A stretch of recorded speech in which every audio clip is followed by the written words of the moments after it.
Honourable members, welcome back.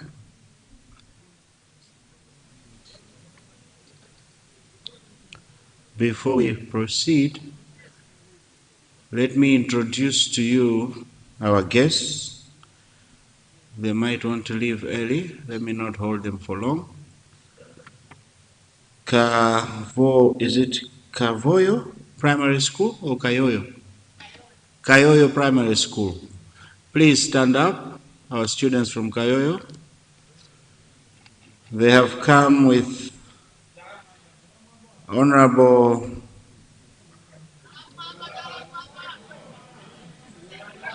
Nchisi Central East. Nchisi Central East.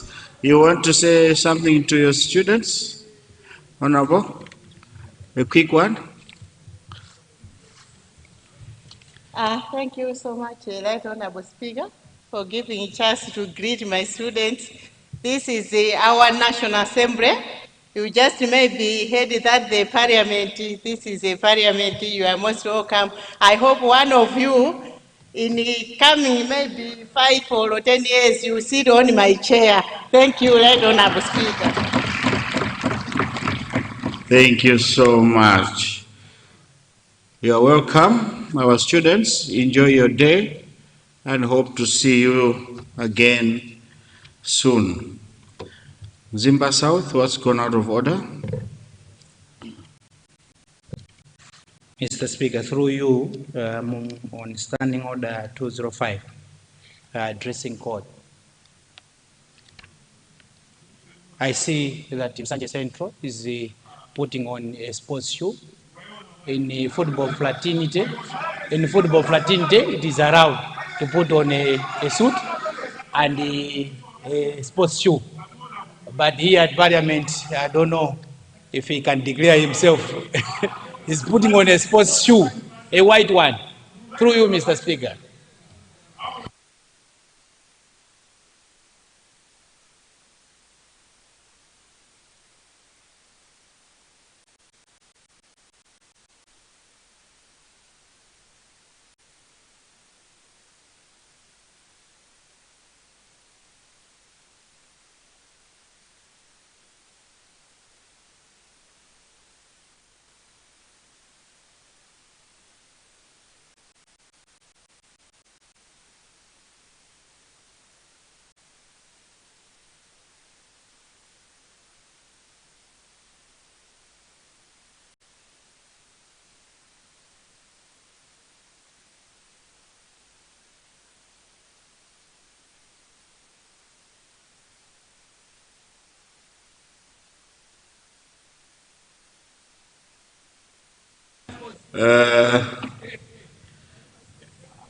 Msanje South.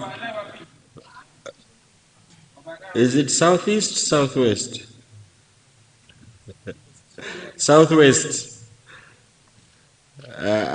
You are being accused of wearing a trainer. Now, I'm looking at our dress code 204. It mentions about our dress code, but it doesn't say anything about shoes. But,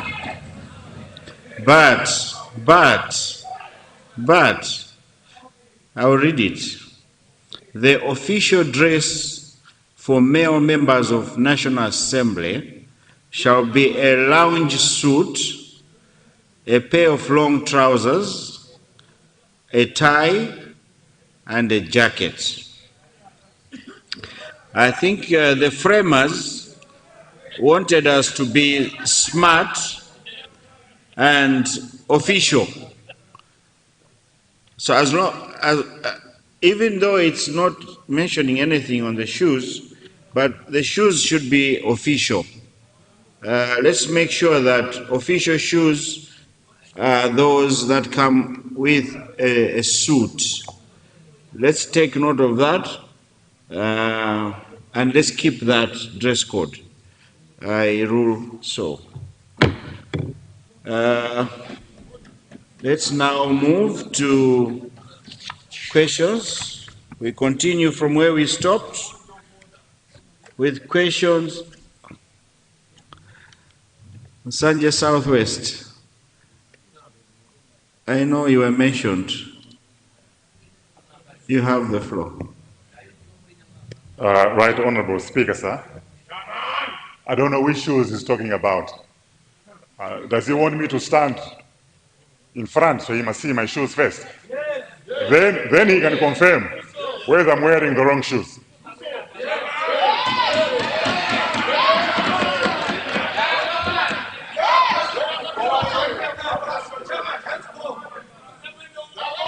Sanje Southwest,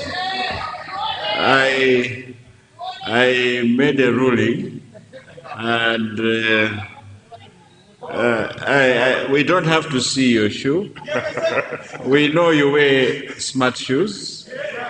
Continue doing so. Thank you. So long as they're matching with your suit, they're official, they will be accepted. Let's avoid trainers if we think of wearing trainers.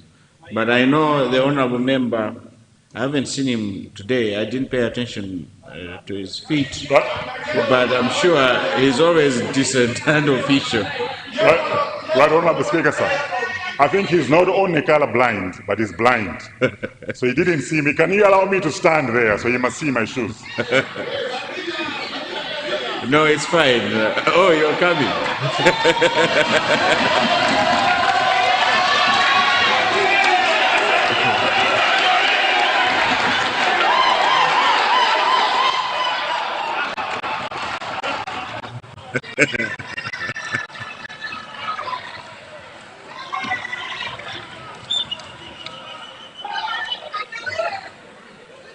So,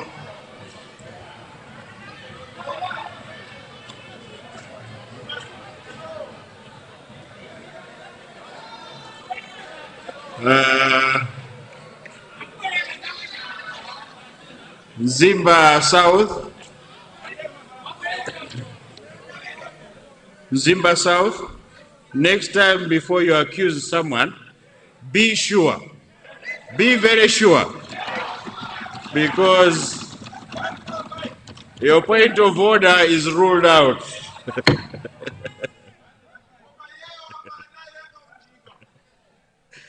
Okay, honorable members, let's go to Doha South. Is someone calling for point of order?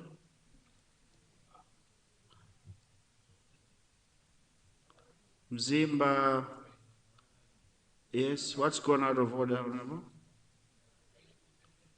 Use your mic, Honorable. It's not working?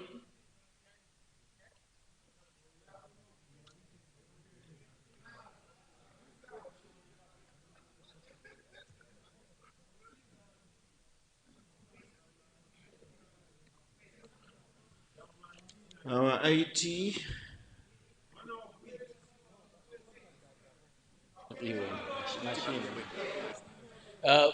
Right Honorable Speaker, I think the confusion that you've seen is exactly the point at which I'm rising on. The system there keeps loading since we came back from break, but the people of Mzimba West, Mangochi East would like to participate in the debate.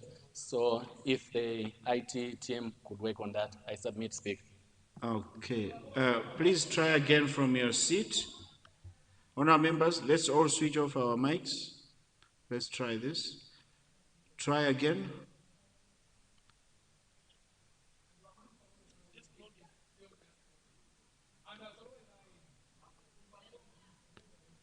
Let's all switch off our mics so we can try. Try again. It's just loading. Okay, we'll send our IT staff there to see what's going on. Minister of Agriculture, I see you're switching on your mic. You can stand and say hi to us. Thank you. Is that another point of order? We need to move on. Gingy Central, but that's not your seat, Honorable. Your mic is also not working. Okay. Thank you very much, Mr. Speaker, for this opportunity that I can comment. I would like to acknowledge the play that has been played very wonderfully, played about the dressing code. But I would like to add that, Mr. Speaker, being an honorable house, we need to behave honorably and be honest. Otherwise, if a small thing like this we can behave like that, what about the major things that the communities we depend on trust us? I submit, Mr. Speaker.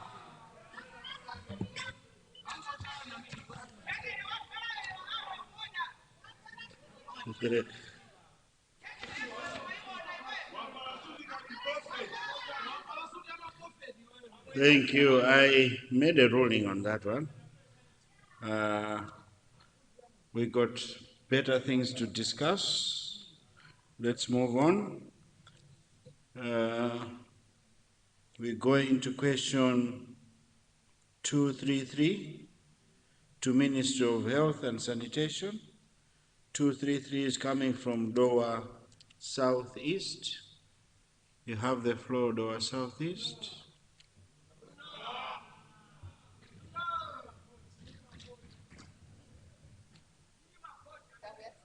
Yes. Mr. Speaker, sir, I stand to confirm that question 233 of today's order paper is really coming from people of Doha Southeast, the gorgeous people of Doha Southeast, TA Mkukula, sub-TAs Chidoti, Chipeni, and Manondo. I submit. Thank you, Doha Southeast. Minister of Health and Sanitation.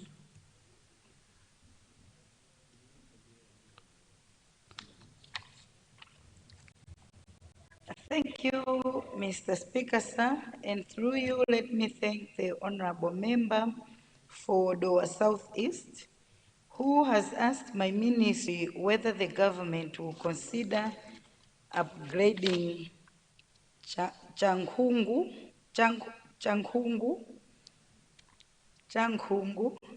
Health Center into a community hospital. Mr. Speaker, sir,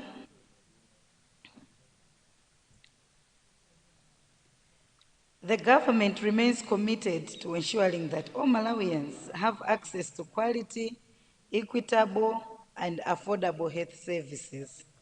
My ministry continuously assesses the distribution, functionality, and capacity of health facilities to ensure that investments are aligned with population needs, disease burden, service utilization, referral patterns, and the efficient use of available resources. With regard to Chankuku Health Center, the facility is located approximately 23 kilometers from Doha District Hospital, which serves as the main referral facility for the district. Given this relatively short distance and the existing referral arrangements, the upgrading of Chankuku Health Center into a community hospital was assessed under the Integrated Capital Investment Prioritization process.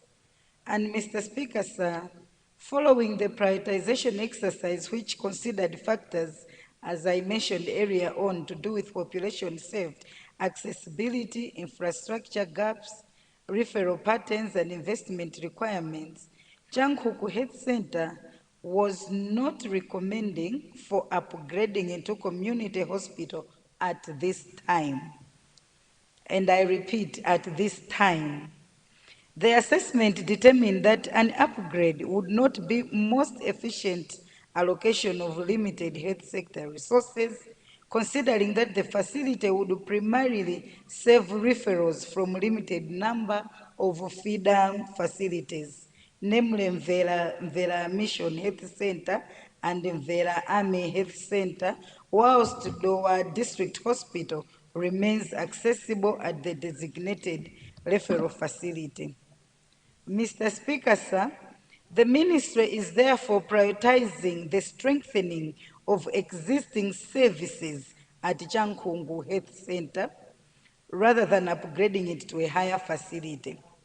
In this regard, the capital investment plan has prioritized rehabilitation of the facility, which is planned for implementation during the 2026-2027 financial year. The rehabilitation works will focus on improving the functionality of the facility, enhancing the quality of services provided, and ensuring that the health center is able and effectively to respond to the healthcare needs of the population it serves. I would also like to inform the House that through the health facility rehabilitation funds in the previous financial year of 2025 to 2026, Chankungu Health Center underwent comprehensive rehabilitation. The works undertaken included rehabilitation of the water supply system, connection to electricity, improvements to waste management infrastructure, and other essential facility upgrades. These investments have significantly improved the facility's capacity to provide primary health care.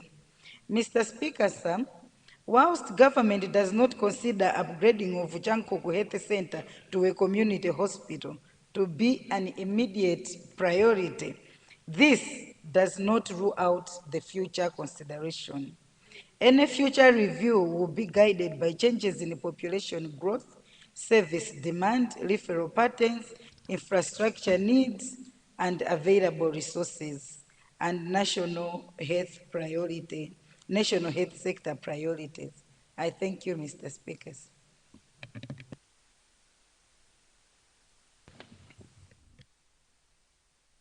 Thank you, Minister of Health. Let's go to Kasungu West.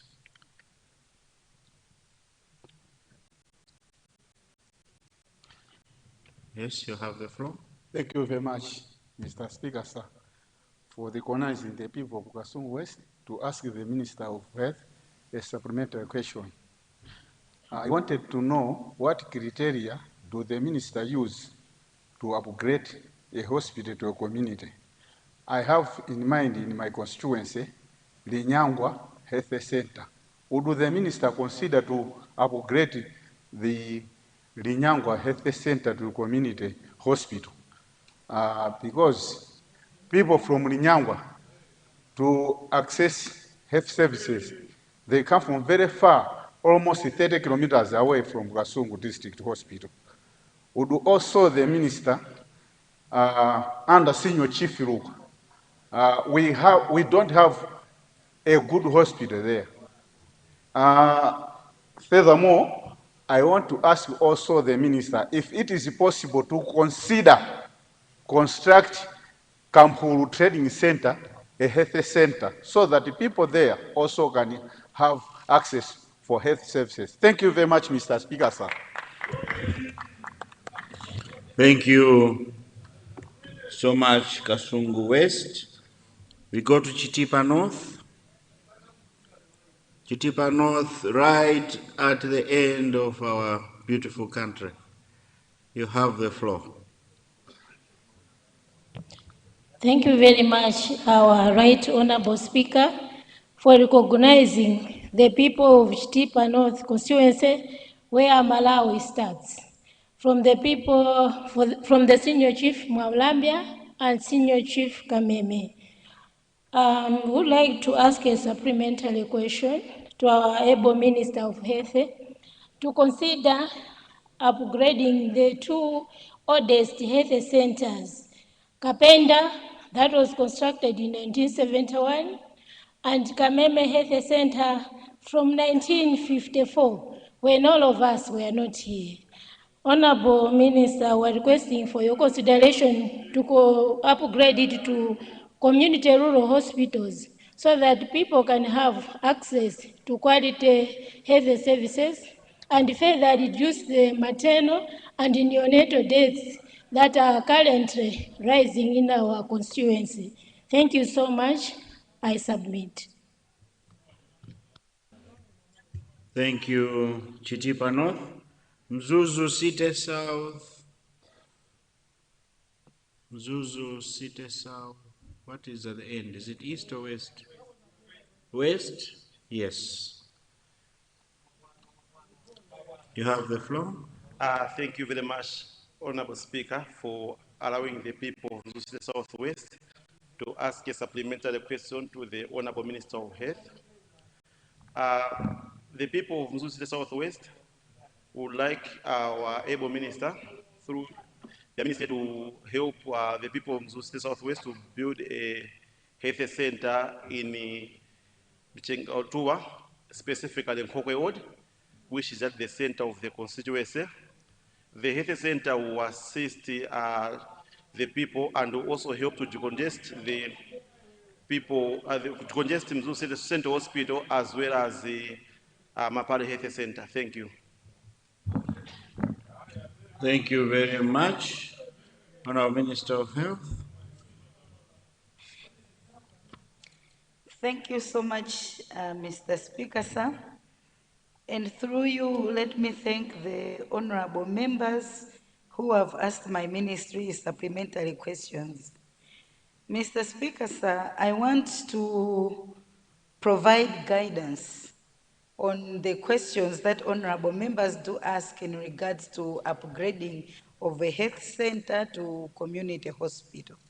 My ministry conducted a comprehensive assessment nationwide and identified areas looking at the current availability of health centers, health posts, rural hospitals that are currently there, the central hospitals, just a nationwide assessment.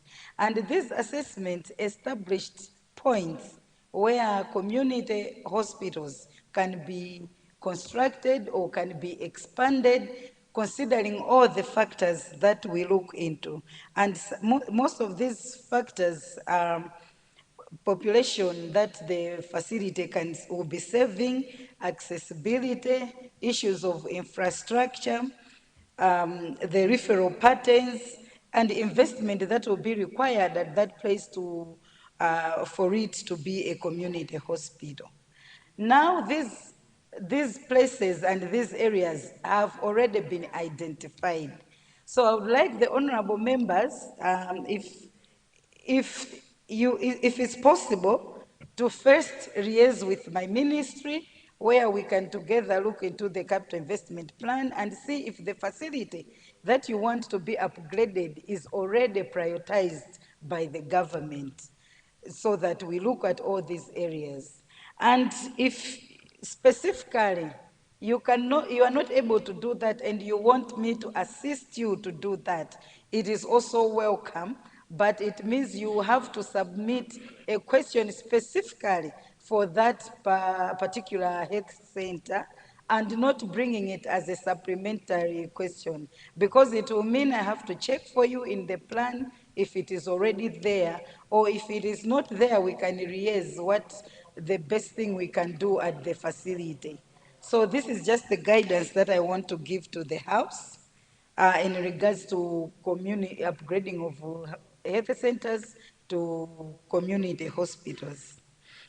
And the question that was asked by Kasungu West on what exactly my ministry considers when we are upgrading a health center to rural hospital, again, the same answer suffices. And in this regard, the honorable member is looking at upgrading Linyangwa Health Center. Again, if you bring it as a question, we'll be able to look specifically for Linyangwa Health Center and also advise what infrastructure it may be needed at Linyangwa. And in terms of Kampuno Trading Center, where there is currently no facility, My ministry has taken note of this and will be able to look into it. I thank you, Mr. Speaker. Thank you, Minister of Health.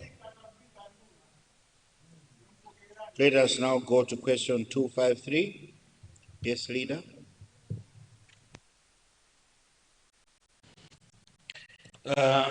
Mr. Speaker, sir, I would like to move that the order paper be varied in order for us to tackle general business, presentation of committee reports, beginning with the F4 and then F5 as I had promised on Friday. I would like to keep my word. I beg to move, Mr. Speaker, sir.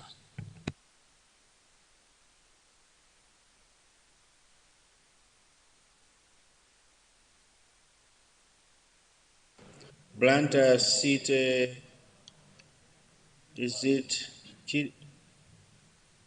Yes, Honorable People.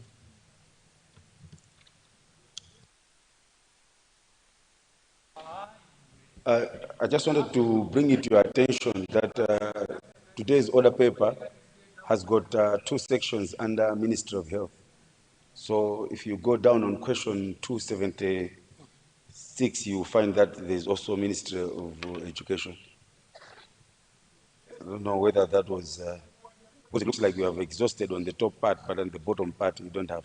And I'm saying this to you because a member from Chikowa North had asked the people of Blantyre City, Chiromoni, Kabola, and Tori constituency to pray through your office that they were delayed when coming here and the question had not been asked. But by that time, we had not gone down to 276. But the Ministry of Health has got actually two sections, the one at the top and the one at the bottom. I hope you are aware. I just wanted to bring that to your attention. Thank you, Speaker.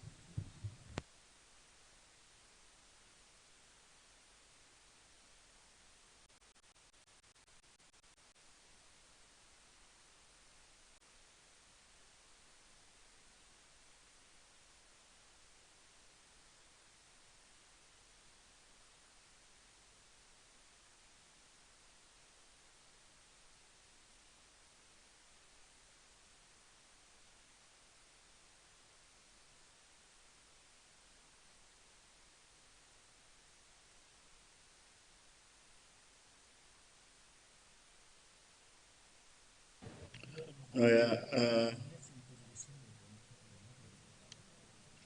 Honorable Blantyre City, you'll have to discuss with the leader in order for him to allow to guide on that one. On the different page or different questions appearing twice for the same ministry, I think that depends with the time the questions came in. So you might find some questions in the beginning for Minister of Health. You go back at the end, you also find Minister of Health also having some questions because of the timing of those questions. So that is in order. Honour members, we have a motion as moved by the Leader of the House that we vary today's order paper in order for us to tackle, we end question time in order for us to tackle business under Standing Order 69. Committee reports. Okay, in order for us to tackle presentation of committee reports, starting with F4, going down to F5. Those of that opinion say aye. Those of the contrary view say no. The ayes have it and the motion is carried. General business, presentation of committee reports. 4, the report of the Parliamentary Committee on Local Authorities and Rural Development on the preparedness of key stakeholders for the implementation of the Reformed Constituency Development Fund, CDF, in the 2026-2027 financial year.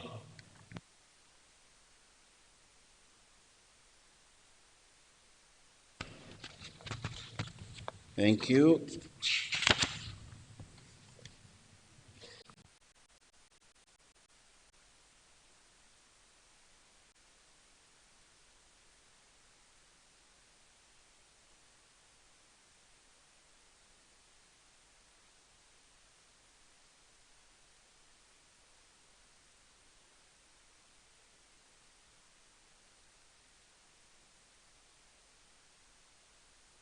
Honorable Chair for Local Authorities.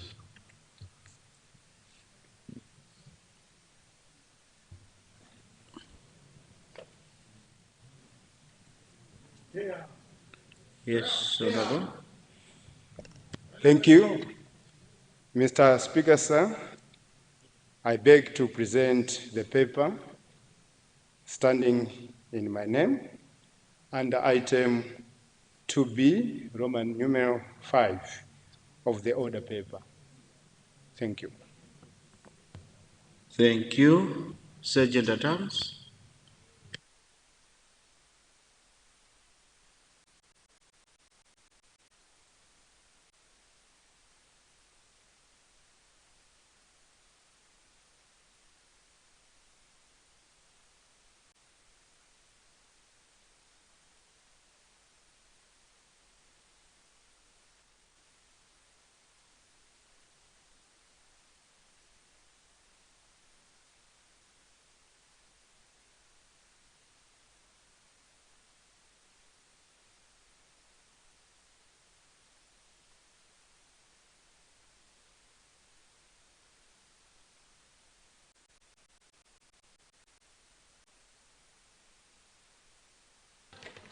Chairperson, do you wish to speak to your report?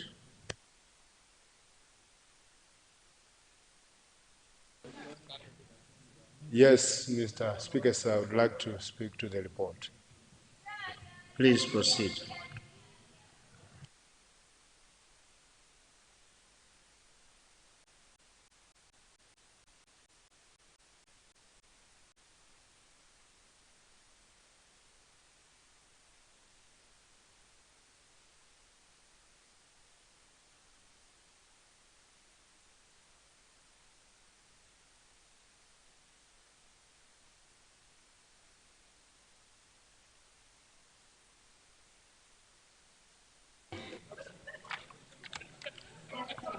Mukunyoza mbili.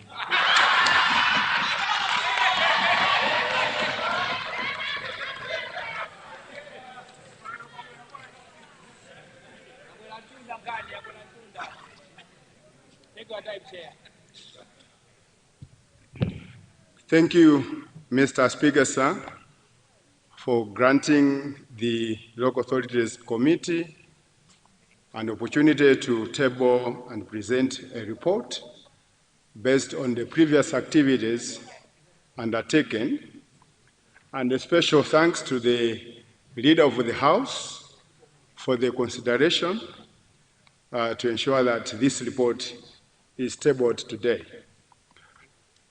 Mr. Speaker, sir, I'm greatly honored and privileged to stand before the August House to present the report of the Parliamentary Committee on Local Authorities and Rural Development on preparedness, rollout processes, and accessibility of CDF funds following the passing of the 2026-2027 national budget. The report is based on engagement, stakeholder engagement, and monitoring visits that the committee undertook, including Minister of Local Government, Minister of Finance, Lilongwe City Council, National Local Government Finance Committee, Local Government Service Commission, Mzimba, not in Zimba, but Mbewa District Council, Kasungu District Council, Deza District Council, and Balaga District Council. Mr. Speaker, I am mindful of the time constraints that we have, and I'll just speak to the report instead of getting all the details. Mr. Speaker, sir, as indicated already, the committee undertook engagement meetings with the key stakeholders to indeed establish the preparedness and how the CDF has been rolled out and at what level is this fund now being accessed? In a special way, let me acknowledge the statement presented in this House by the able Minister of Local Government, which detailed the preparations, and the committee totally agree with those recommendations as well as the update that the Minister provided. So in a nutshell, Mr. Speaker, sir, the committee observes that there are adequate preparations for the implementation of CDF. These include availability of constituency development plans, the establishment of constituency development committees, and the prioritization that is going on within the districts. And indeed, in some cases, the committee observed movements towards the processes that would enable councils access the CDF funds, particularly for the new and district level projects. Mr. Speaker, sir, on the rollout of the CDF, the committee observes and noted that this far, 13.4 billion has been dispersed to the local authorities for administration purposes, and indeed 15 billion has been dispersed to MEDEF, making a total of 28.4 billion that has been moved from Treasury to local authorities and MEDEF. Maybe we have to indeed thank the Minister of Finance or Treasury for this particular movement. This shows that we are making progress. Indeed, Right Honorable Speaker, sir, in terms of accessibility, this entails that the local authorities, as we speak, have accessed the 13.4 billion, or the local authorities, despite some challenges and delays, which the committee noted it was because of the FMEs. And as we speak, unfortunately, no council has actually submitted any certificates to Treasury for the first window, which is for the new projects and district level projects, which would have triggered the disbursement of 20% for those projects. So that on that end, we do not have much movement. And indeed, Mr. Speaker, sir, the committee would like to report to this House that at the time this report was concluded, no local authority had submitted a list of CDF loan beneficiaries to MEDEF, meaning that as we speak, no one has accessed the funds, despite the fact that there's the increasing demand. And let me make a special acknowledgement that now as we table the report, only Lilongwe District Council has submitted a list of beneficiaries for CDF to MEDEF. Mr. Speaker, sir, as I move towards the end of the presentation, the committee is a bit worried with the current funding arrangement, whereby project financing is largely dependent upon certification processes before additional resources are released. While the committee appreciates the importance of accountability and prudent financial management, it is of the considered view that an overly rigid certification-based approach may, at the end of the day, slow the project implementation. Councils may be compelled to wait for the completion and certification of ongoing procurement and construction processes before accessing resources for subsequent projects, thereby affecting implementation schedules and slowing down development in the constituencies. Mr. Speaker, sir, the committee also observes that there is variation in institutional preparedness among local authorities, which we request the Minister of Local Government to provide timely support to local authorities that could be struggling with a number of processes that would enable them access funding. Mr. Speaker, sir, finally, let me just single out a few recommendations that the committee is making in this report. Firstly, the committee recommends that the Minister of Finance, Economic Planning and Development should ensure the timely release of the funds under all windows for the reformed Constituency Development Fund to avoid implementation delays. There is indeed a genuine worry that as this is the second quarter of the fiscal year, perhaps as we approach the rainy season, we could also experience some delays. Therefore, it is of importance that the Treasury or the Minister of Finance releases the funds as demanded. Mr. Speaker, sir, let me also highlight one more important recommendation. The CDF has been broken down in two windows. 82% of the CDF is for new projects and district level projects. And this is where the big story is, that access to these funds will depend on a certification process that many local authorities are still working on. The committee is making a special request to the Minister of Finance and Minister of Local Government to consider the implementation, a quicker implementation of the disaster and rehabilitation window that constitutes 5%. And the committee appreciates the progress and support and capacity building that government has invested in the local authorities.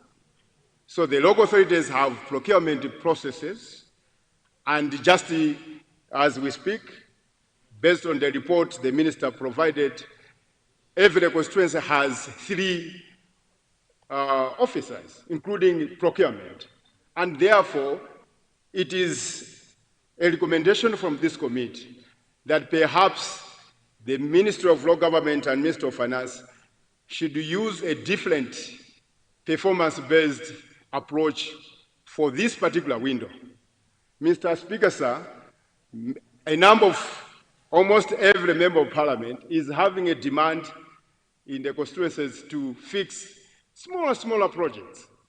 And now we are almost clocking a year in office, and already there's the danger that most of us would not come back next year, or 2030, in the next elections, because we are not performing. And my fear, Mr. Speaker, sir, we may also lose you.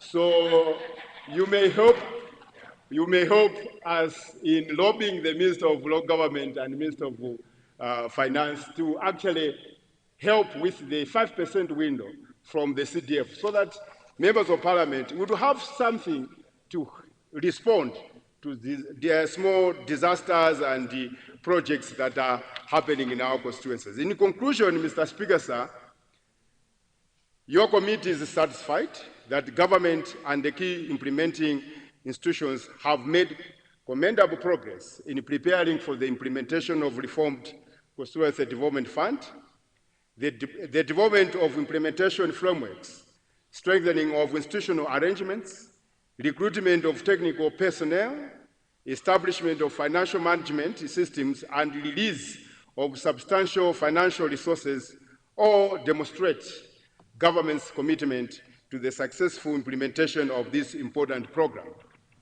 However, preparedness must now translate into tangible results, the committee is concerned that although the necessary financial resources have largely been mobilized, actual implementation on the ground has not progressed as expected.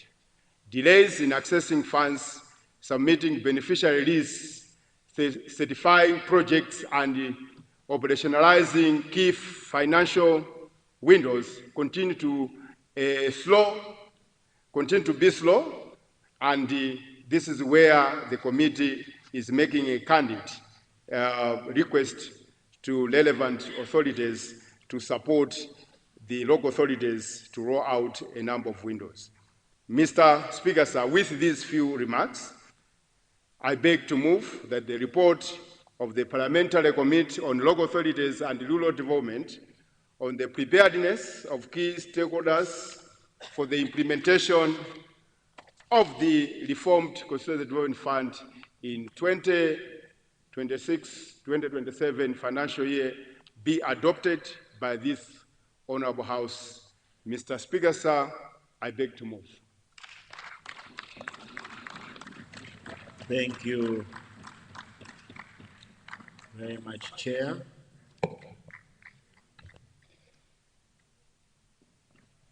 Yes, Leader. Mr. Speaker, sir, I beg to move that time be extended in order for the House to process the two reports. I am simply keeping my word. So I'll process the two reports before we wind up the day. I beg to move, Mr. Speaker, sir.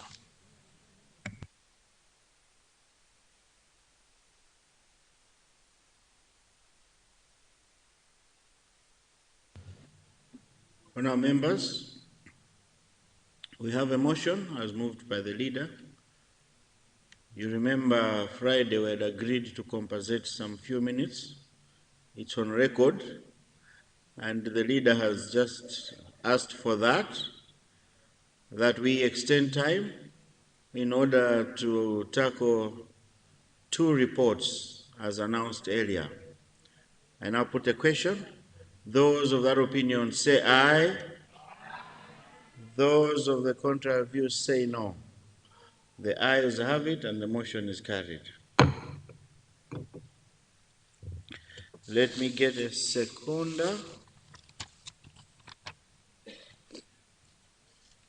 Yes, Mchinji Southeast. Mchinji South, Honorable Speaker. Mchinji South. Yes. You have the floor. Thank you so much, Right Honorable Speaker, for recognizing a member of Local Authorities Committee to second on the report. And I indeed rise to second the report of the Parliamentary Committee on Local Authorities and Rural Development on the preparedness of key stakeholders for the implementation of the Reformed Constituency Development Fund, CDF, in the 2026-2027 financial year, which has been ably presented by the chairperson. Mr. Speaker, sir, as the chairperson has already outlined, the committee engaged the Ministry of Finance, Economic Planning and Development, the Ministry of Local Government and Rural Development, the National Local Government Finance Committee, the Local Authorities Service Commission, the Malawi Enterprise Development Fund, and several local authorities to assess their readiness to implement the reformed Constituency Development Fund. The committee was engaged to note that the government has established the necessary institutional framework to support implementation of the program, the preparation of the implementation guidelines, recruitment of technical personnel, strengthening of the financial management systems, and allocation of the substantial financial resources demonstrates government commitments to making the reforms a success. Mr. Speaker, sir, without repeating the comprehensive presentation, Mr. Speaker, sir, without repeating the comprehensive presentation made by the chairperson, allow me to highlight a few important issues which, in the committee's view, deserve special attention by this Honorable House. Mr. Speaker, sir, one of the encouraging findings was that many local authorities have commendable progress in the preparing constituency development plans through participatory planning involving communities.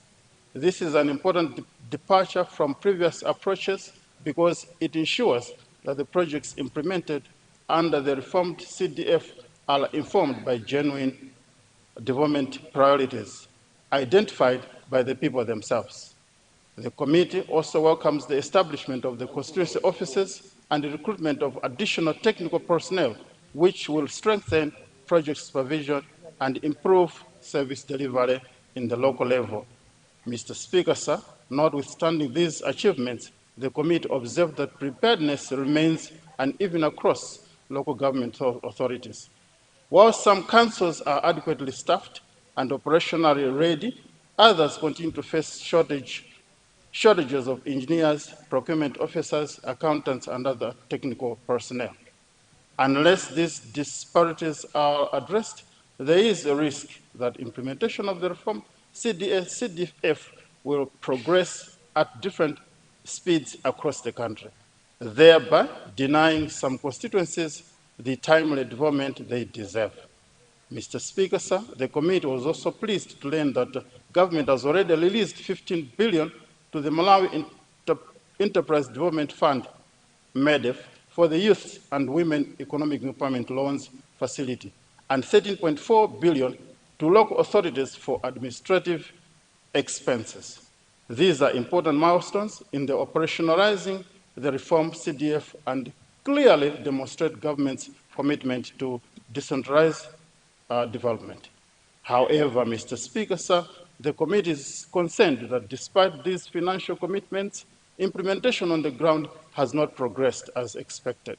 At the time of committee concluded this work, no local authority had submitted project certificates to Treasury for the release of the project implementation funds. Similarly, no council had submitted beneficiary lists to MEDEF to facilitate disbursement of loans to women and youth groups.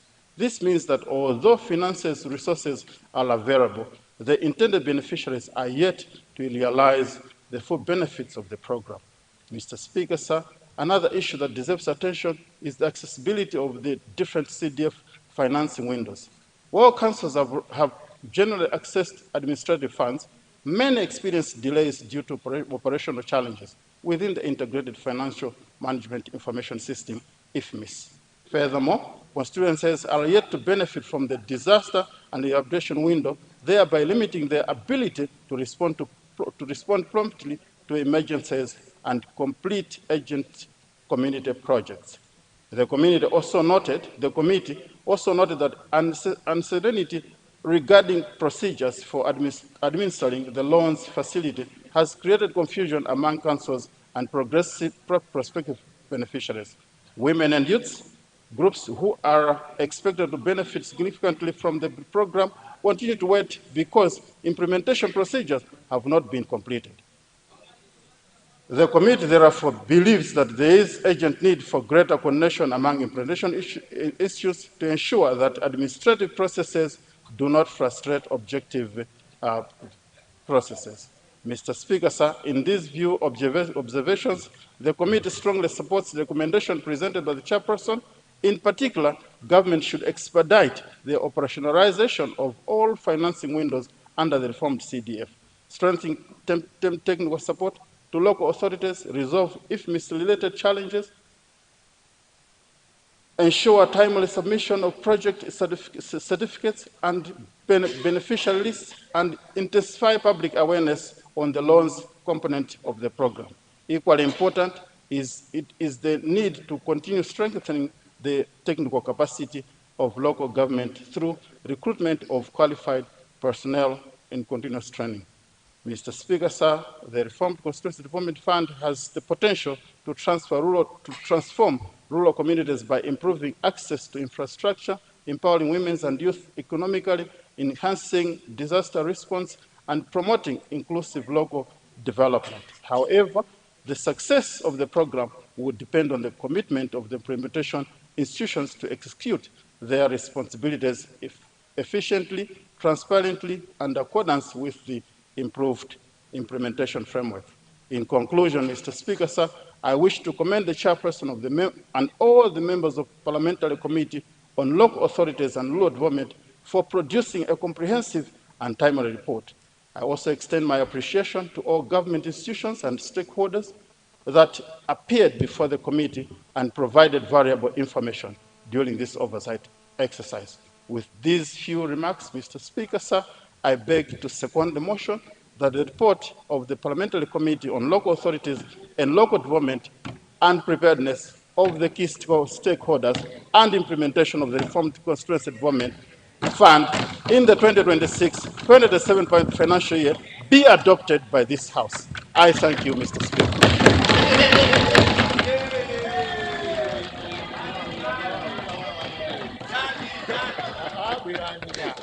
I think we need to know what is the limit of with these few remarks.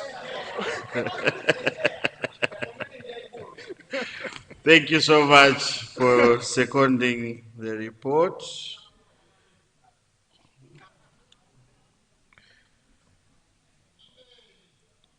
I'll start the debate with Nzimba South. Nzimba South, you have the floor. Thank you so much, Mr. Speaker, for giving the people of Mzimba South to add a word, some observation towards the report that our colleagues from local authorities have found out and they are yet to find out. Firstly, let me thank them for a good report. They have done good investigation and have done a commendable job. Secondly, let me also thank the Minister of Local Government. Last week, we just saw him launching a dashboard that will clearly be indicating the progress that are happening on specific projects. That's a milestone. That's a good job, Mr. Minister of Local Government. We need that as a country so that at least when we are progressing, everybody should be aware of what is happening on the ground. Through you, Mr. Speaker, I just wanted how I wish through you, Mr. Speaker, CDF money, the 5 billion is too much money for this country, for our constituencies. How I wish if there was a continuous oversight by this committee. How I wish once we adopt this report, the next time we are meeting again in November, they should do follow up to other councils. Because from this report, it is indicating that they only checked about 3 to 4 councils out of 36, which which is a small sample. How I wish we can give them another mandate through you, so that at least they should have a continuous engagement to the councils where they're lagging behind, they can be pushed, and then with the help of Minister of Local Government.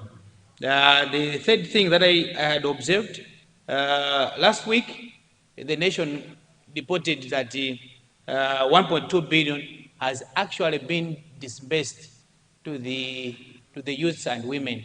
And was the report from our colleagues is indicating that nothing to date has been given to the young people. So I just wanted maybe the chair to come out very clear, because Madef indicated that a 1.2 billion was actually disbursed to the young people, whilst the report is saying that nothing today has been disbursed. Thirdly, Mr. Speaker, there is an observation about the 5% disaster preparedness fund from the CDF portion, CDF money. I just wanted the Minister of Finance and Minister of Local Government to come out very clear, because this money, if you calculate it, 5% means 250 million per constituency.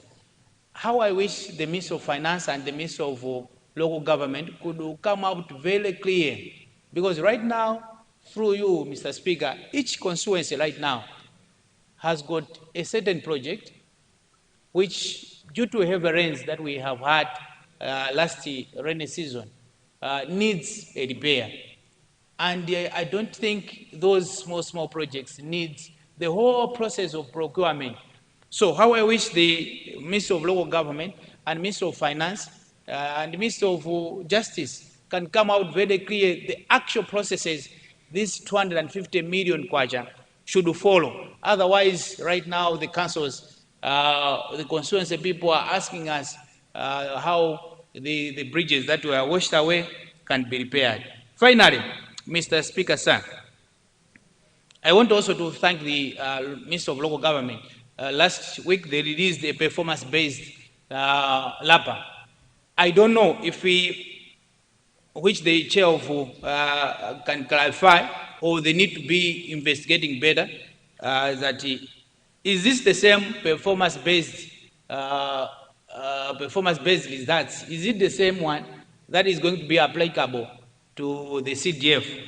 If it's not the same, I wanted the Minister of Local Government and the Minister of Finance to come up with very clear key performance area which the councils needs to follow, so that when we are following them at the council level, we should be knowing the statuses and where they're lagging behind and where they're doing better. We as oversight, we should be able to know that these are the parameters, and now as Mberwa District Council, you are lagging behind here. As we are speaking right now, I can't tell where Mberwa District Council is lagging behind in terms of for us to access the 250 million and also to access the 5 billion.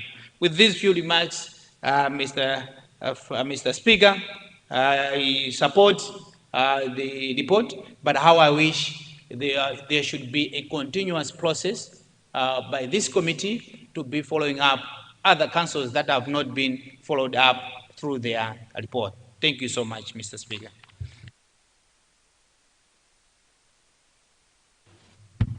Thank you, Zimba South. Let's go to Baraka Olongwe. I see point of order. Baraka Olongwe, please sit. Neno South, what's gone out of order? Mr. Speaker, thank you for giving the people of Nino point of order.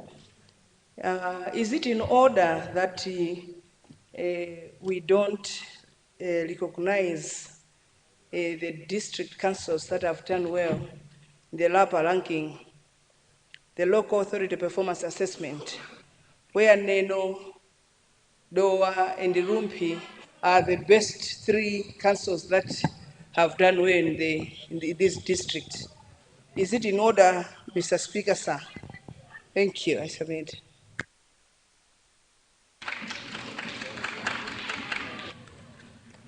Those members that were mentioned, if you are all here, please rise.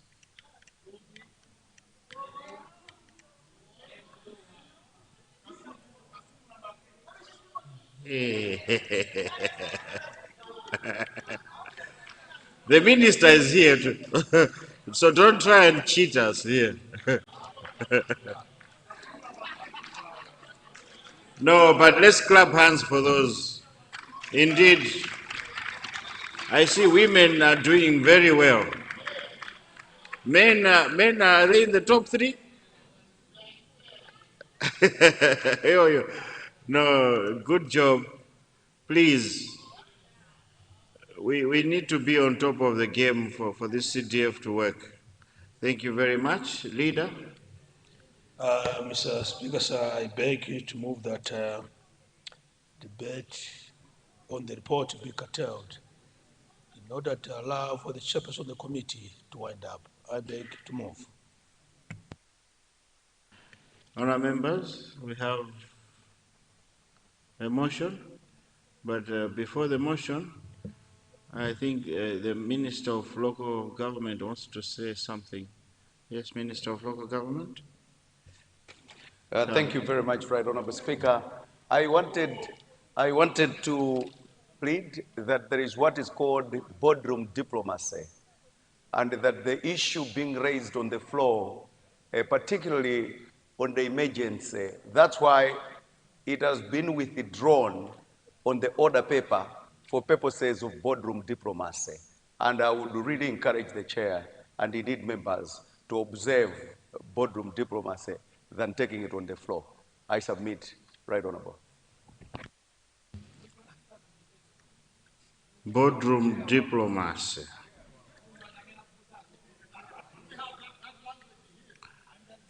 Nchichewa mwapeze kuseri. Kuti mukamvesesi. Oh yes, that's nice. There are some things that need boardroom diplomacy. And as members, we should understand. Thank you so much, Honorable Minister. Honorable members, we have a motion. The motion is to curtail debate in order to allow the chair to wind up. Those of that opinion say aye. Those of the contrary opinion say no. The ayes have it and the motion is carried. Chair?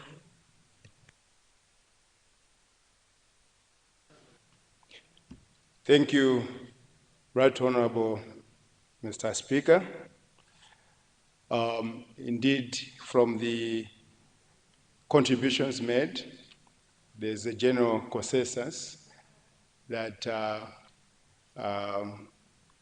whilst progress has been made, we need to move with speed, and the committee has taken note of the observations. Just to assure honorable members here, the committee will continue with the exercise to ensure that we monitor progress and we support the local authorities to accelerate implementation. There was a question on the 1.2 billion from MEDEF. Indeed, the Honorable Committee engaged MEDEF to seek clarification, and it is what has been highlighted in the report that as we speak, no CDF loan has been dispersed to any group. The 1.2, according to MEDEF, is basically general loans that MEDEF works on. So it is not the CDF loans targeting youth and women. So that was the response. Mr. Speaker, sir, we just want to mention that indeed during the exercise, the committee did not observe any dashboard, and we are really happy that the dashboard has been launched. I think it was just an oversight from the Minister of Local Government not to invite this honorable committee to be part of the launch. No, we did not, unfortunately.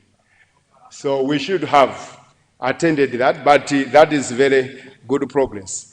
As the Honorable Minister has indicated, we engage the ministry on the recommendations and seek a plausible outcome that would benefit all the constituencies as well as the local authorities. With these remarks, Right Honorable Speaker, I want to submit that the House indeed adopts the report. Thank you. Thank you very much, Chair. Indeed, your last statement is very important. I wanted to ask the Minister, if possible, to make sessions, so that groups of members can come and understand the dashboard, and so that for easy references and easy follow-ups, that would be very nice. I would also want to learn about the new dashboard. But congratulations for the dashboard, and we hope it will work to the best. Thanks, Honourable Minister. Honourable members, as moved by the Chair, I now put the question that the report of the Parliamentary Committee on Local Authorities and Rural Development on the preparedness of key stakeholders for the implementation of the reformed Constituency Development Fund, CDF, in the 2026-2027 financial year be adopted by the whole House. Those of that opinion say aye. Those of the contrary opinion say no. The ayes have it and the motion is carried. General business, presentation of committee reports. F5, report of the Parliamentary Committee on Natural Resources, Energy and Climate Change on the oversight field visit to Kangankude rare earth mine in Balaka district and engagement with the Ministry of Mining on the status of operations, mineral licensing, and related matters concerning Lindian Resources Limited, July 2026. Thank you. The Chair for the Natural Resources. Oh, it's the Vice Chair. Vice Chair, you have the floor.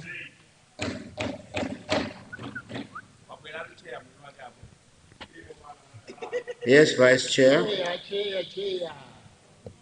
Good afternoon, Mr. Speaker, sir. Yes, Mr. Speaker, sir, I beg to present the paper standing in my name under item 2B, Roman numeral 6 of the order paper. Sergeant at Arms.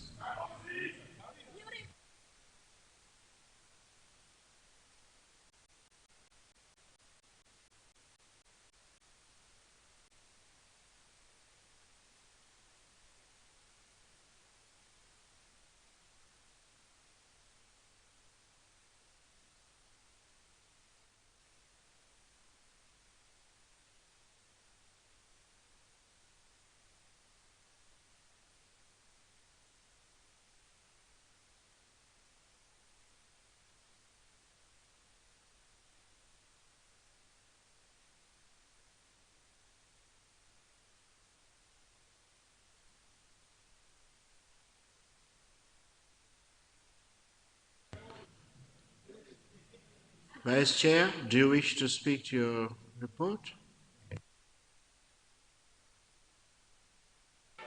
Yes, Mr. Speaker, sir. Please proceed.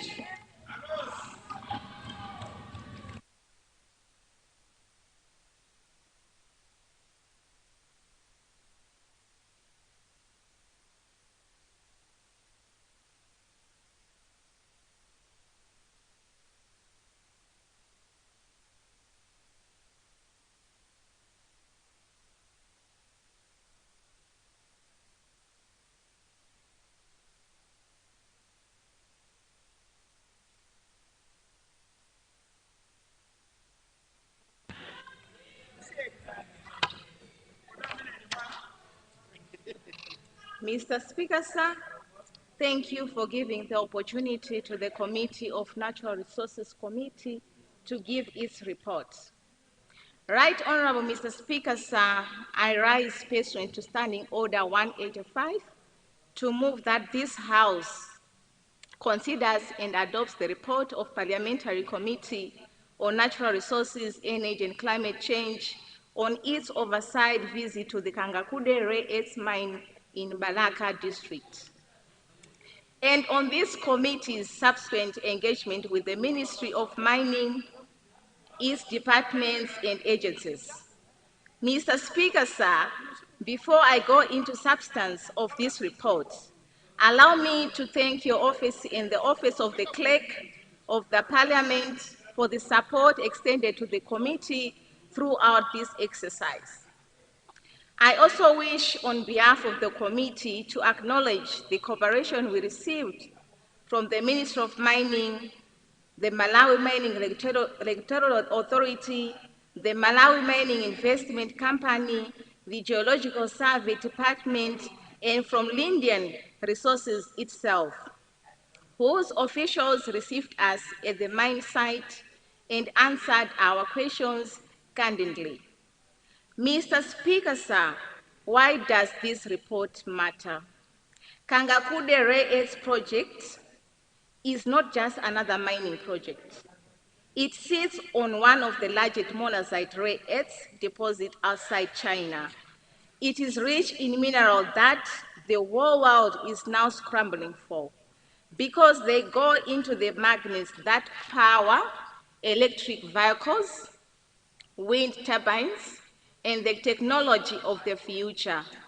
This deposit was first identified by our own Geological Survey Department back in 1940s.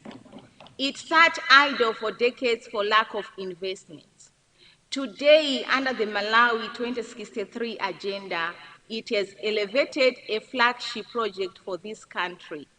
That is precisely why this committee felt it necessary to go and see ourselves what is happening on the ground and to sit down with the ministry to get clear answers. Right Honorable Speaker, sir, on 19th July 2026, the committee traveled to Balaka district and toured the Kangakude rare earth mine. 3 days later, on 22nd July, we had a roundtable meeting here at Parliament Building with the Ministry of Mining and its departments and agencies for a field briefing. What I present to this House today is the product of those engagements. Mr. Speaker, sir, allow me to take this Honorable House through the ownership history because it is an important context.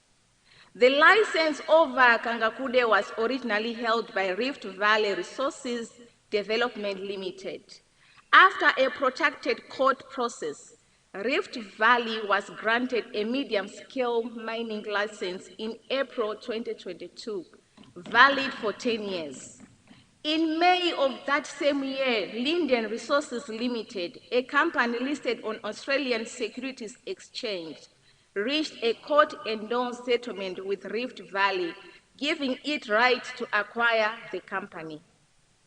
Your committee was told that Linden Resources completed the acquiring processes in December 2025, and now Linden owns the 100% of Rift Valley. Mr. Speaker, sir, the first matter I must flag to this House, although the beneficial ownership changed hands in December last year, the mining license itself, as the Debt Ministry briefed us, is still legally held in the name of the Rift Valley. The ministry was clear with us that under Mines and Minerals Act 2023, a change of shareholding does not on its own transfer a mining license. That requires a separate statutory process. The ministry has written a Rift Valley Resources multiple times requiring it to formally apply for that transfer. Your committee was concerned that this process has taken far too long for a project of this national significance and therefore strongly recommends that the Ministry of Mining and MMRA expedite the process without further delay. Mr. Speaker, sir, the second matter concerns the scale of the project itself. When Rift Valley originally applied for its license, it presented figures based on a resource estimate of 85 million tons and a production plan of around 400 tons of monazite concentrate per year, with stage 1 capital expenditure of about $5 million, Mr. Speaker, sir. Fast forward to today, Linden own feasibility study puts the resource of 261 million tons with planned production of 20,000 tons of concentrate per year. And stage 1 capital expenditure, $40 million. Honorable members, that is not a small adjustment. That is an entire different order of magnitude.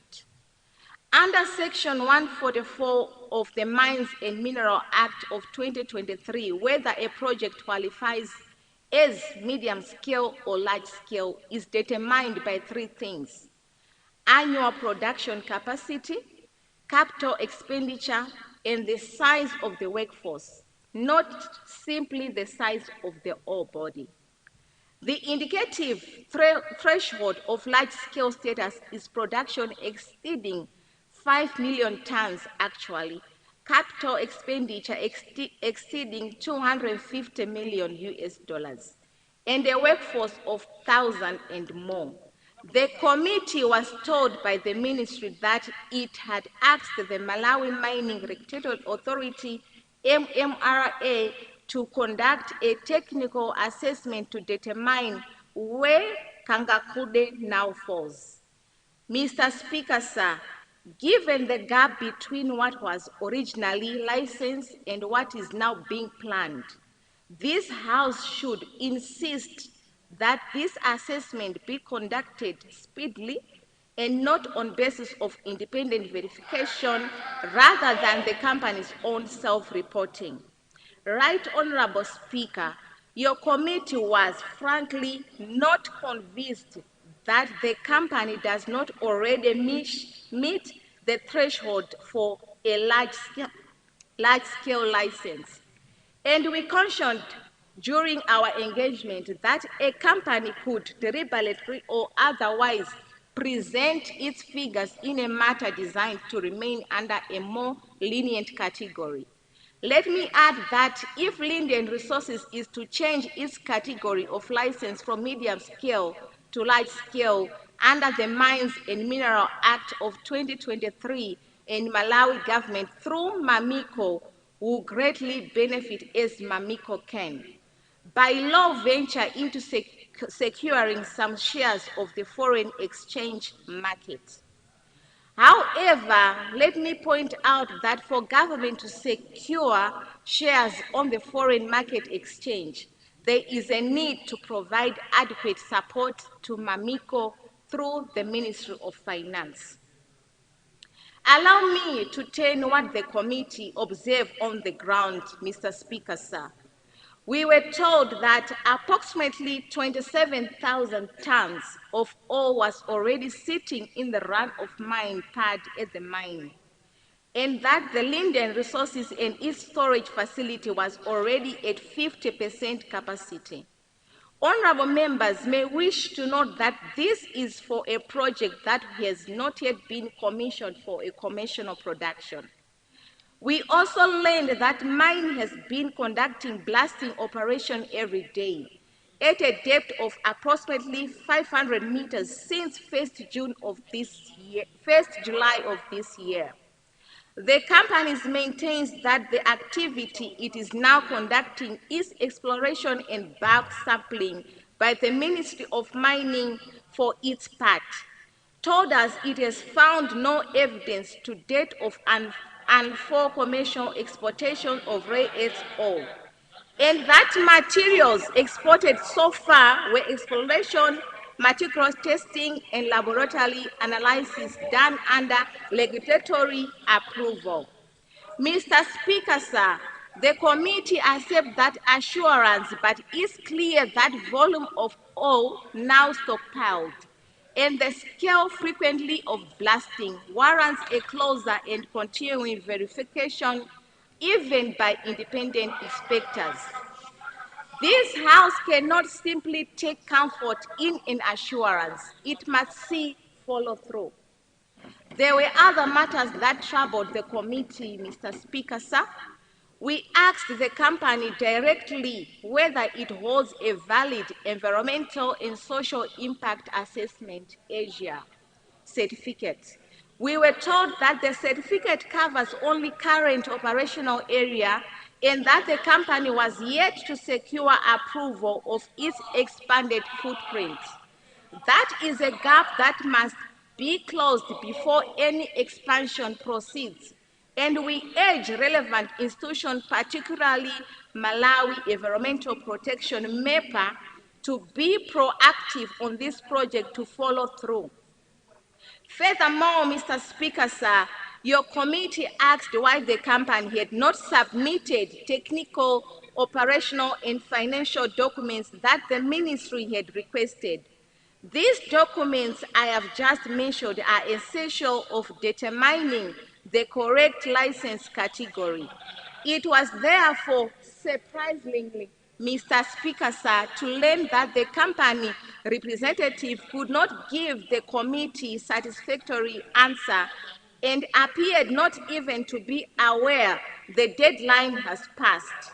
For a project of such national importance, it was clearly inadequate, and the committee has therefore strongly recommended in its report that the ministry must now enforce compliance, including where necessary through the verification, suspension, or even revocation of the license. Your committee further raised the question of local capacity, Right Honorable Speaker. Malawi does not currently have accredited laboratory to test and verify mineral samples, Mr. Speaker, sir. Not even at Malawi University of Science and Technology. According to our laws, should rely on the Geological Survey Department, but it has no equipments. That is why we keep relying on external verification, which compromises safeguarding of our natural resources. Linden Resources informed your committee, Mr. Speaker, sir, plainly that building such capacity falls outside its core business. That may be true from a company's point of view, but from this nation's point of view, Mr. Speaker, sir, it is a gap in our sovereignty over the value of our own minerals, and the government must act on it. Your committee strongly recommends that the Ministry of Finance should prioritize providing financial resources to the Ministry of Mining for the construction of a modern laboratory and support Geological Survey Department to curb this challenge, Mr. Speaker, sir. Finally, Right Honorable Speaker, sir, on the question of benefit to Malawi, the committee raised concern that Linden Resources listed on exchanges in Australian and United Kingdom and borrowing foreign financiers, the structure of this project may be oriented primarily towards return of these foreign shareholders. We were assured that Malawi will benefit through royalties, taxes, and equity stake through the Malawi Mining Investment Company, MAMICO. But, Right Honorable Speaker, sir, an assurance is not equity. As of today, MAMICO has not acquired a single share on behalf of the people of Malawi in this project. The committee urges that this matter be prioritized and that the Ministry of Mining, in conjunction with the Ministry of Finance, should explore avenues through which government, through MAMICO, can benefit from the project and similar ones. Right Honorable Speaker, in conclusion, the committee is satisfied that the Ministry of Mining understands the issues it states, but understanding is not enough. The transfer of this license, the determination of its correct category and license, the closing of the Asia gap, and the securing of Malawi's equity stake have all taken longer than this project national importance can justify. Your committee is of the view that this House has a responsibility to safeguard a resource of such significance, one that has taken decades from the 1940s to present to come to fruition, so that it is not lost through procedural gaps while the nation continues to wait. Your committee further holds the view that as the country strives to retain this project, investors must strictly adhere to the legal and regulatory framework governing the sector, and that this country must not compel to force or accept projects out of desperation. I therefore move, Right Honorable Speaker, sir, that this House considers and adopts this report together with its recommendation and further urge the Ministry of Mining and all relevant stakeholders to act on them without further delay. I thank you, Right Honourable Speaker. I beg to move.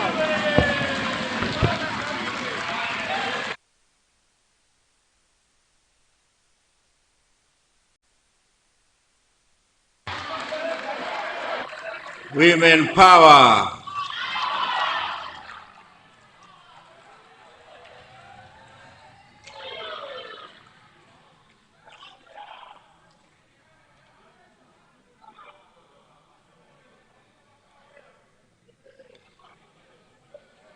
Thank you, Honorable Chair. I see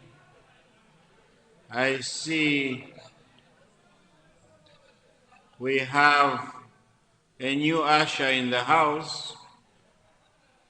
She brought a bottle of water and the bottle of water is left there. I don't know. Would you mind coming to take it back? The new usher.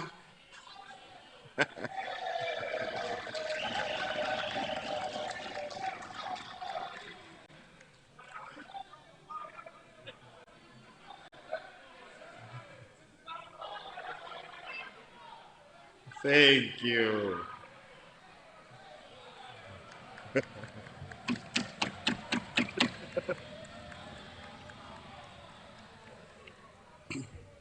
Any member to second the report? I see. Is it Rumpi West? Rumpi West? First of all, Right Honorable Speaker, sir, I would like to thank the Lord for seeing our chair back in the chamber, and also for the grace that God provided on the Minister of Information.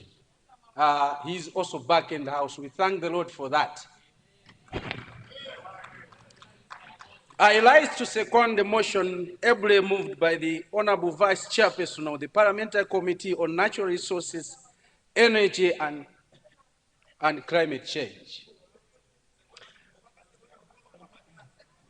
Mr. Speaker, sir, what we witnessed at Kangankunde and what we later heard from the minister point to a point of immense national significance, one that must be handled with the seriousness, discipline, vigilance it deserves. Some of the key issues that stand out from the report, Mr. Speaker, sir, are as follows. First, Mr. Speaker, sir, is the growing disconnect between the scale of operations on the ground and the regulatory framework governing the project, while the mine continues to operate under a medium-scale mining license issued in 2022. The current scale of activity suggests a project that may well exceed that classification. At the same time, the committee found that critical technical, operational, and financial documentation required by the Ministry to determine the appropriate license category has not been submitted. Mr. Speaker, sir, that is not minor administrative lapse. It is a matter that goes to the integrity of our licensing regime. Secondly, is the delay in the statutory transfer of the mining license is of the committee's concern. Ownership of the project changed in December 2025, yet the license remains in the name of the previous entity. While the explanation have been provided, the committee was clear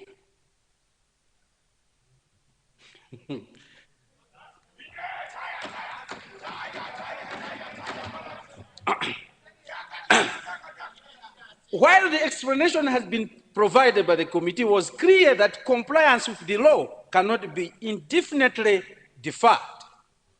A project of this magnitude cannot operate in a gray area where the legal holder of the license is not aligned with the actual controlling entity. The third point, which is an equally critical issue that emerged during our engagements, is the question of energy. Right Honorable Speaker, sir, your committee was informed inadequate and unreliable power supply remains one of the key operational challenges affecting the project. If Malawi is to move beyond extraction and achieve value addition with its borders, then government must deliberately prioritize and guarantee reliable power supply to the mining sector. Without this, we risk exporting raw or semi-processed materials and losing the very value that this House seeks to secure for our economy.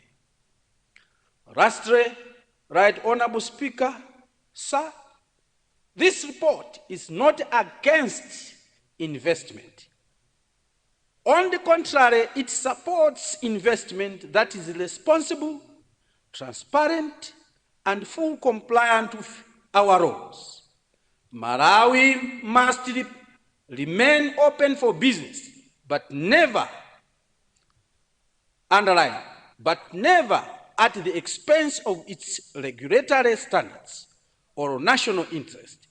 We must not find ourselves lowering the bar of compliance or accept arrangements that do not serve our people.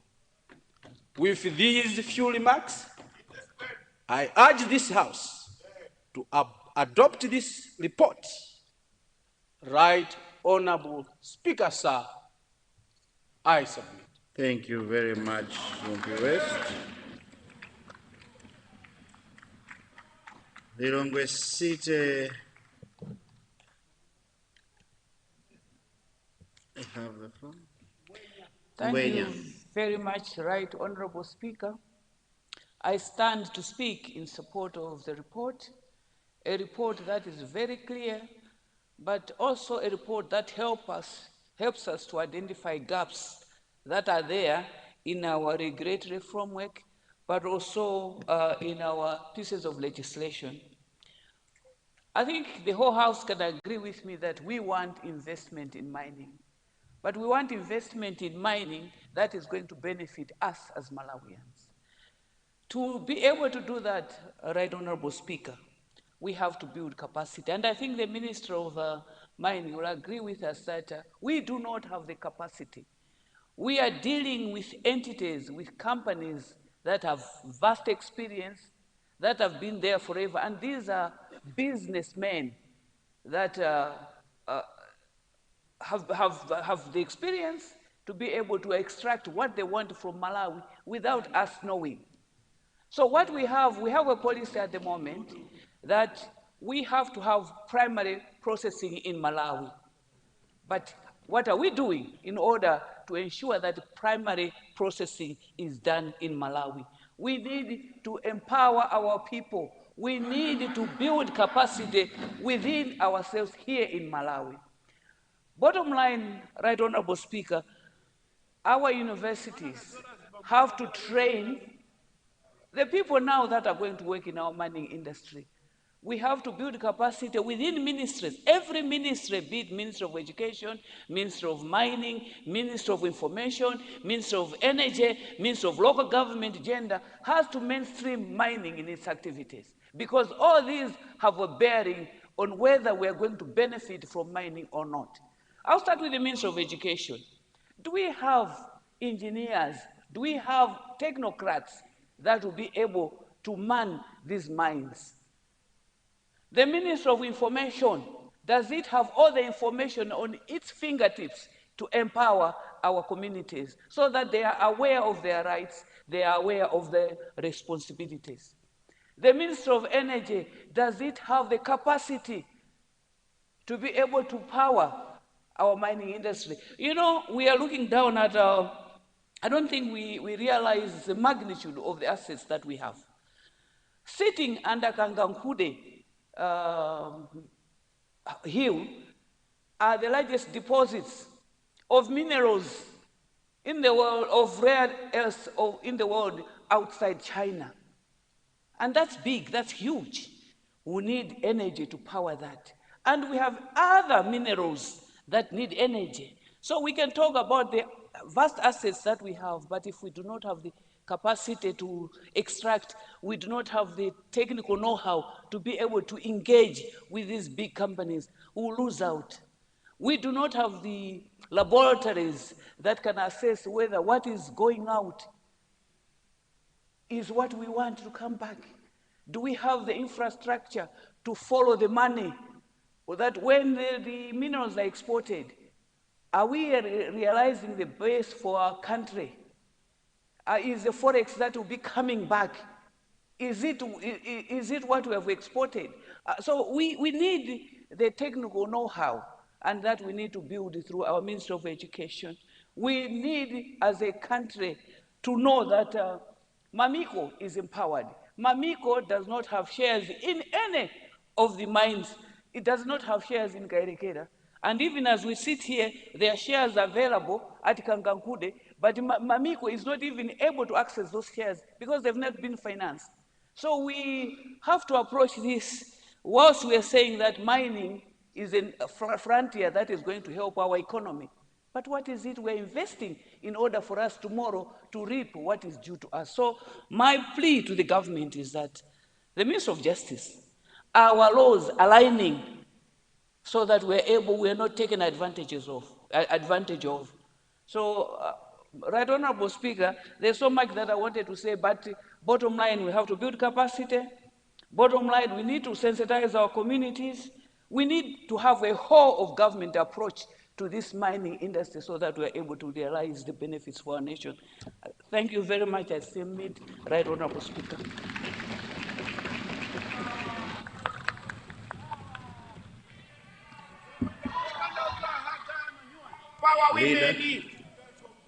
Mr. Speaker, sir, I beg to move that debate on the report be curtailed in order for the chairperson of the committee to wind up.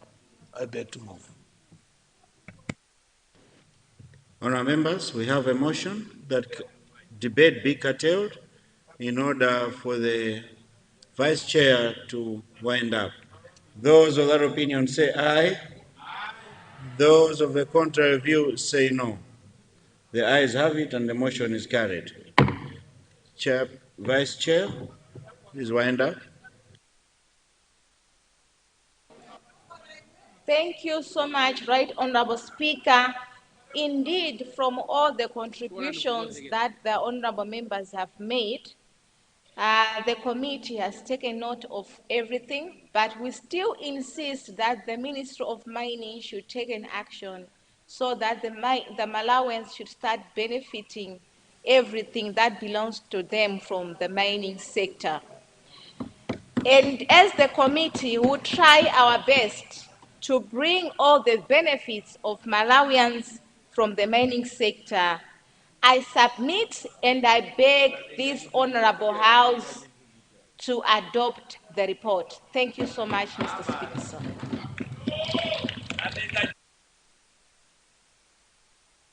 Thank you very much. Honourable members, before I put the question, allow me to say this. The Minister of Mining is here. Allow me to say this because I had a very good day today, but this report has upset me. And this is what we are going to do. Minister of Mining, you have 3 days to put that company on hold.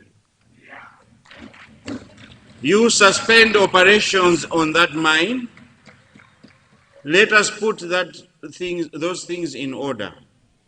The fact that they cannot change ownership, the fact that they are still operating a large-scale mine using a medium-scale license cannot be accepted. As much as we want our minerals to assist us, as Lirongwengwenya said, we are not going to just throw them away. No one will leave Australia to come and get something that is useless here. It has value, and we need that value to show. The figures we are hearing here, $25 million, $250 million, $40 million, that's not, to Malawians, that's not medium scale. That's large scale. So maybe there's something that they don't want to expose by using large scale license. We need the committee to be on top of this. My chair, you have 30 days with your committee to verify everything, make sure it is in order, and we will need a report here. If you are not satisfied, this mine can close. We are not going to throw our minerals away. If our people are not benefiting, we don't need them. So let's put, we have an act that was passed here in 2023. So please, I hope we are on the same page with the minister. We're not going to allow our minerals to be stolen anymore. We'd rather keep them Sizima Vunda. Thank you so much. I rule so.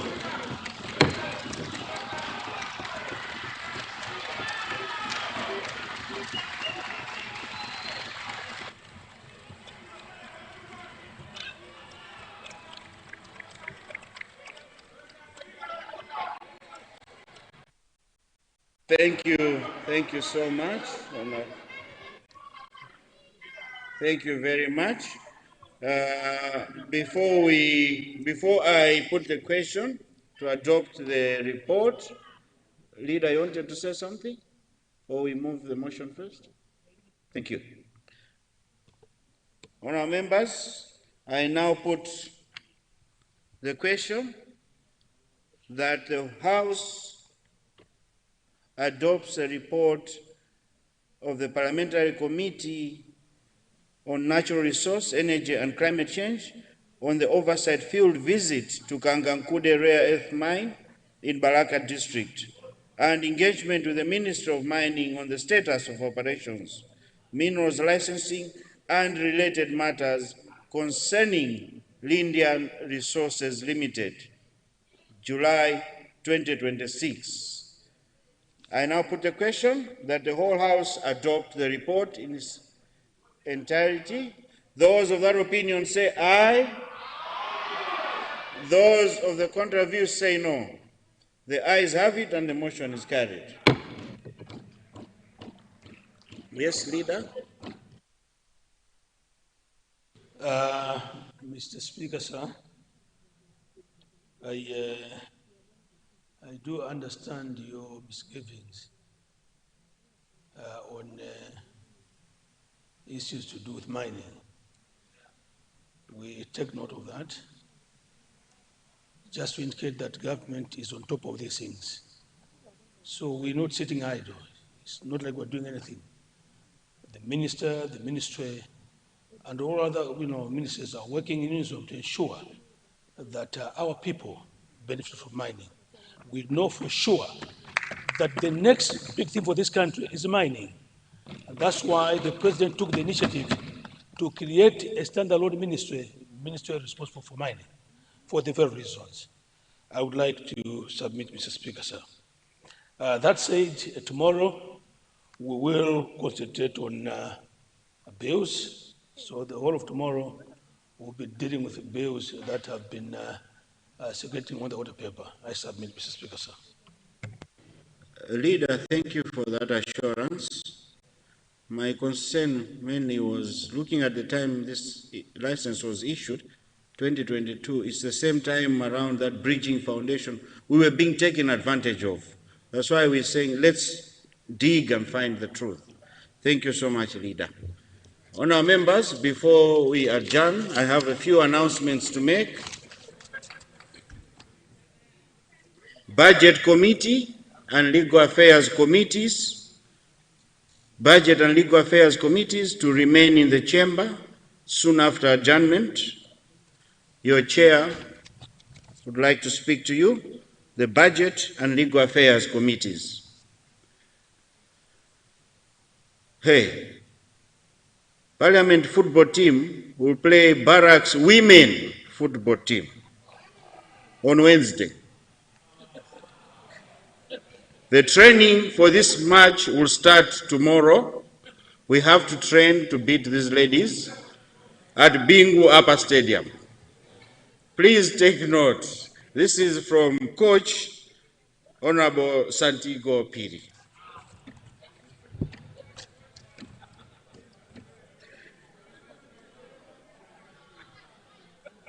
Members of the Public Appointments Committee to remain in the chamber after adjournment. The chair, Mwanza Central, would like to speak to you. Lilongwe City MPs to meet in the chamber after adjournment. This is coming from Lilongwe City Mloza. So the chamber will be busy after adjournment. Please take note of those meetings. Honour members, it is now 6:02. I adjourn the House to tomorrow 9:30 a.m. House adjourned.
Well, that's how the House has concluded its business for today, Monday, 3 August 2026.